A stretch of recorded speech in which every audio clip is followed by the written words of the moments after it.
ఈ యాగంటి టెంపుల్ చాలా బాగుంది. చాలా పురాతనమైన గుడి. ఇక్కడ బ్రహ్మం గారు పూజ చేసిన లింగం కూడా ఉంది, శివలింగం. దానికి మనం పాలాభిషేకం కూడా చేయొచ్చు.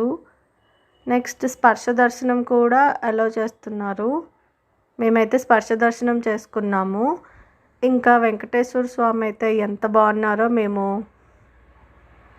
శ్రీకృష్ణ జన్మాష్టమి రోజు వెళ్ళి దర్శనం చేసుకున్నాం. చాలా బాగా స్వామివారిని అలంకరించారు, చాలా బాగుంది.